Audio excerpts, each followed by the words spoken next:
Hello students, this is Anil Chilana. Welcome you in the online classes of social science. We are learning the first chapter of history, the French revolutions. And in the previous video, we learned about how France becomes a constitutional monarchy and how he accepted the National Assembly and constitution. And the France becomes a constitutional monarchy. पिछली video में हमने देखा कि France किस तरह से एक constitutional monarchy बन जाता है। जो किंग लुइस 16 है वो नेशनल असेंबली और संविधान को स्वीकार कर लेता है।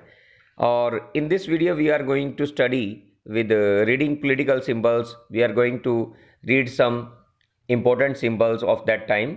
हम कुछ इम्पोर्टेंट सिंबल्स को पढ़ेंगे और पहला जो इम्पोर्टेंट सिंबल है वो है ब्रोकन चेन।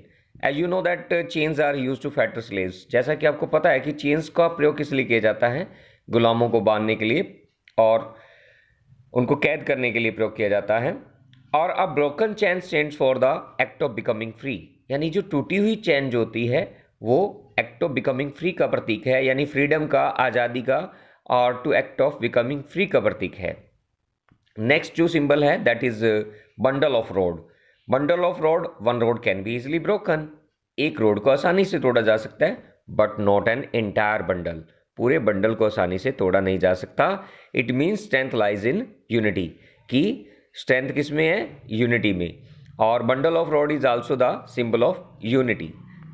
नेक्स्ट है eye within a triangle radiating light. इसमें क्या दिखाया गया है, एक आंख दिखाई गई है एक ट्रायंगल के अंदर, जो it is sending light, means in the all directions from the central point to the different direction. To send out light is called radiating.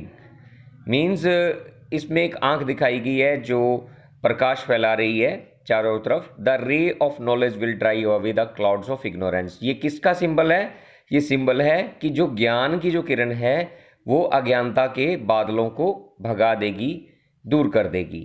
तो यानी कि अगर हम एजुकेटेड हैं, नॉलेज है हमारे पास, तो हमारे जो अज्ञानता है वो दूर होगी विद एजुकेशन। सो नेक्स्ट जो है स्केप्चर। स्केप्चर जो है it is the symbol of royal power, ये रॉयल पावर का प्रतीक है।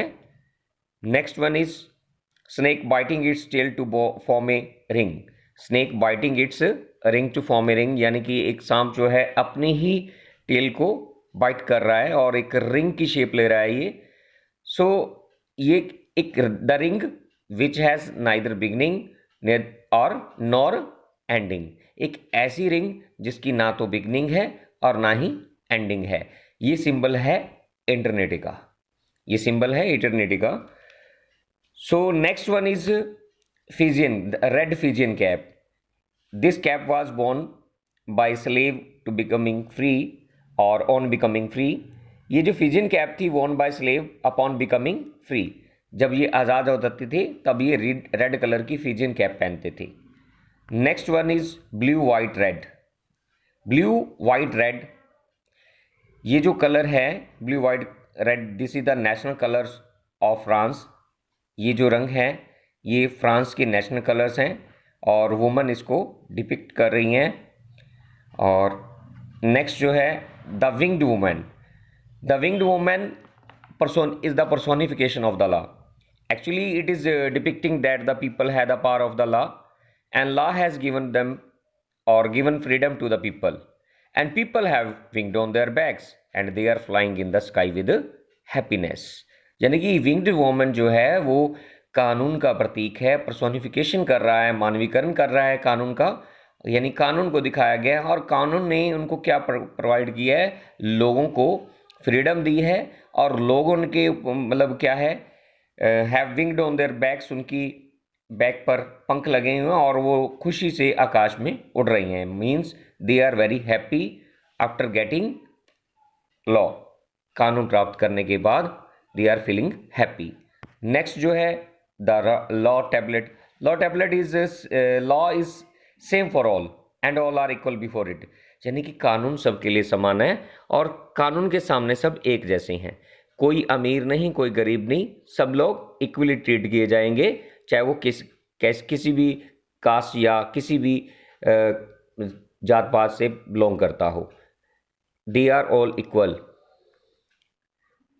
अब हम पढ़ेंगे कि किस तरह से, जब ये सब सिंबल्स के बाद हम पढ़ेंगे कि किस तरह से फ्रांस जो है abolishes monarchy and becomes a republic. किस तरह से फ्रांस जो है मोनार्की को एबोलिश कर देता है और फिर से रिपब्लिक बन जाता है। ये जो हालात थे फ्रांस के अंदर ड्यूरिंग आगे जैसे वर्ष बीतते गए, तो यद्यपि जो लुईस 16 था उसने कॉन्स्टिट्यूशन को साइन तो कर दिया था, लेकिन उसने क्या किया, he entered into secret negotiations with the king of Russia.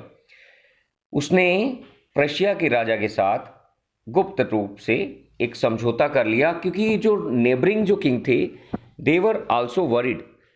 वो इसलिए चिंतित थे क्योंकि अगर फ्रांस के अंदर रेवोल्यूशन हो रहा था तो ऑस्ट्रिया और प्रशिया में होना भी स्वाभाविक था। तो वहाँ के जो राजा थे वो इस बात से चिंतित थे कहीं यहाँ की जो जनता है वो भी विद्रोह ना कर दे, रेवोल्यूशन ना कर दे। इसलिए नेबरिंग किंग्स ने लुईस 16 की मदद करने का ऑफर किया कि हम आपकी मदद करेंगे and we will send army, और हम अपनी सेनाएं भेजेंगे is to crush this movement, to crush this revolution. इस क्रांति को कुचलने के लिए उन्होंने क्या कहा कि हम अपनी सेनाएं भेजेंगे। और उसके बाद हुआ क्या, rulers of other neighbouring countries they were too much worried by the development in France and made plans to send troops to put down the events that had been taking place there since the summer of 1789. Before this could happen, the National Assembly voted in April 1790 to declare war against Prussia and Austria. लेकिन ये जो इनकी plotting थी, ये जो इनका षड्यंत्र था, लुईस 16 और जो नेबरिंग किंग थे प्रशिया और ऑस्ट्रिया के, इनकी जो षड्यंत्र के बारे में जो नेशनल असेंबली थी उनको पहले से ही आभास हो गया कि अब ऐसा होने वाला है कि जो प्रशिया और जो रशिया के जो किंग, प्रशिया और जो ऑस्ट्रिया के जो किंग हैं वो राजा लुईस 16 की मदद करेंगे और हमारे इस विद्रोह को कुचलने की कोशिश करेंगे, हमारी इस नेशनल असेंबली को ख़त्म करने की कोशिश करेंगे, हमारे कॉन्स्टिट्यूशन को ख़त्म करने की कोशिश करेंगे और दोबारा फिर से मोनार्की लाने की कोशिश करेंगे। तो इसलिए ये लोगों ने पहले से ही क्या किया, मीटिंग की और इनके खिलाफ वार घोषित कर दिया। तो उसके बाद कैसे national assembly came to know about their planning and they declared war against neighbour kings. तो उन्होंने, बहुत सारे लोग इसमें शामिल हुए। जब लोगों को पता चला कि ये जो आर्मी भेजने जा रहे हैं, नेबरिंग कंट्रीज़ के जो राजा हैं वो भी हमारे इस रेवोल्यूशन को कुचलना चाहते हैं, तो people were aware about their rights and they gathered there and they declared war against neighbour kings. और उन्होंने नेबर किंग्स के खिलाफ युद्ध घोषित कर दिया। उसके बाद क्या आता है, उस समय जो था among the patriotic songs this sang was the Marseillaise. Marseillaise क्या था, एक सॉन्ग था compose by poet Rouget de Lisle. Rouget de Lisle के द्वारा लिखित मार्सलेज एक नेशनल सॉन्ग था। It was sung for the first time by volunteers from Marseillaise as a march into Paris and so got its name. यानी कि इसका ये पहली बार कब गाया गया था, ये वॉलंटियर्स जो थे वहाँ के, उन्होंने ये मार्सलेज से गाया गया था। इसलिए जब वो पेरिस की ओर बढ़े थे तो मार्सलेज से ये सॉन्ग गाया गया था, इसलिए इसका नाम मार्सलेज पड़ा।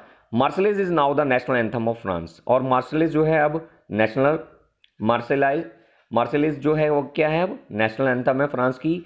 जिस तरह से हमारे यहाँ पर नेशनल सॉन्ग कौन सा है, वंदे मातरम है, तो वहाँ पर यानी हमारे लोगों ने वंदे मातरम गाया था नेशनल मूवमेंट के दौरान, तो इन्होंने फ्रांस के अंदर नेशनल मूवमेंट के दौरान इस सॉन्ग को गाया।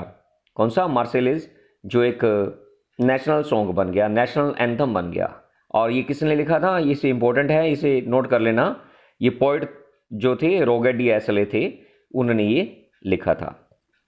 तो इस तरह से लोगों ने बढ़ चढ़कर हिस्सा लिया और एक मूवमेंट शुरू कर दिया, एक आंदोलन शुरू कर दिया पड़ोसी राजाओं के खिलाफ और अपने राजा के खिलाफ।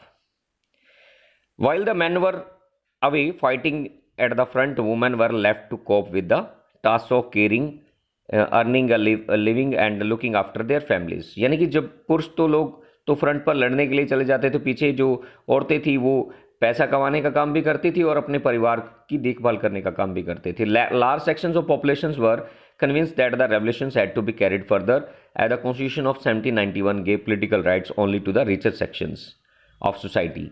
तो बहुत सारी जो पॉपुलेशन का जो बहुत बड़ा हिस्सा था, बहुत सारे सेक्शन जो थे उस पॉपुलेशन के, वो इस बात से वो कन्विंस कर रहे थे कि जो रेवोल्यूशन है इसे आगे बढ़ाया जाना चाहिए, क्योंकि जो 1791 का जो कॉन्स्टिट्यूशन बना था, 1791 के कॉन्स्टिट्यूशन की ये फीचर्स थी कि इसने पॉलिटिकल राइट्स दिए थे only richer sections of the society को।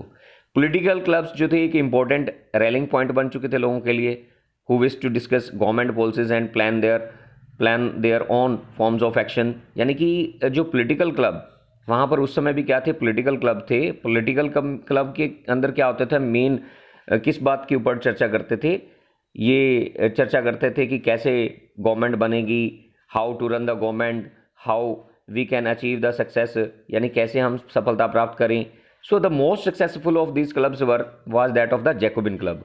उस समय के जो लगभग 60 क्लब हुआ करते थे, उनमें से जैकोबिन क्लब जो है एक सफल क्लब था, which gets its name from the former convent of saint Jacob in Paris. इसका नेम कहाँ से पड़ा था, जो फॉर्मर कन्वेंट थे सेंट जैकोब पेरिस के अंदर, उनसे इसका नाम पड़ा था। Women too had their active role.